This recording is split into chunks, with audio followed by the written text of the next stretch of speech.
Ассаламу алейкум, урматтуу биздин Кыргызбай YouTube каналынын катталуучулары, урматтуу мекендештер. Мына Кыргызстанга келгенден бери негизи айтайын деп жүрдүм эле. Мына тар жолдордо дагы алгон алып айдагандар аябай көп экен. Повороттордо алгон алып жүрүшөт.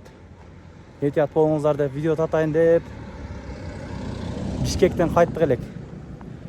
Төө ашуудан бери өткөндө эле мына бир фура менен бир бензовоз аябай чоң ДТП болуп бирей. Кудай сактасын. Мына бүгүн канчасы болуп калды? 15-август болуп калдыбы?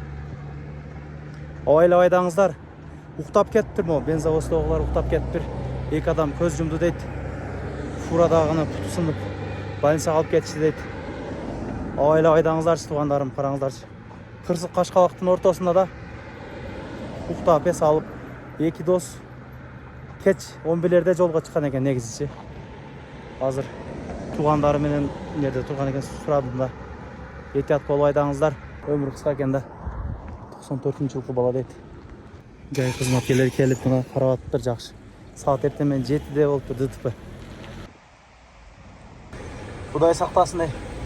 Көз алдымда Матиз айланып туруп капчыгага кирип кетти. Тууга кылдым, этият болуп айдаңыздарчы туугандар.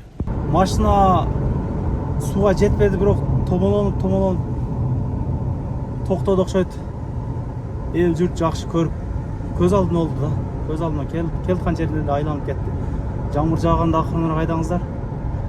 Азыр жакшы жүрдү машинасы. Бер жака көпчүлүк болуп тартып чыгарып койдук. Баллон алмашса дальше кете берет. Негизи Кудай деген адамдар экен, чынында таксыр адамдар экен. Машинанын чийилген жери болот э. Чийилбептир машина. Таштын үстүнө туруп калган эле болсо, баллон жарылган эле болсо, так Кудай деген адамдар экен. Машалла. Айлап айдаңыздар. Анан дагы мекендештер кимдир бирөөлөрдө кирди чыкты маселелери болуп, ишеничтүү адамдарды таппай жаткан болсоңуздар, мен ушул жерге Сүйүн агамдын номерлерин коюп койгонмун. До конца айдайт, келгенден кийин 3 айга коюп берет, чыкпай туруп, чорныйдан базадан текшерип берет. Ушуга окшогон 7 орундуу Альфард Сиеналар менен чыгып келесиздер. Сүйүн кирди чыкты ушул жерге коюп койдум.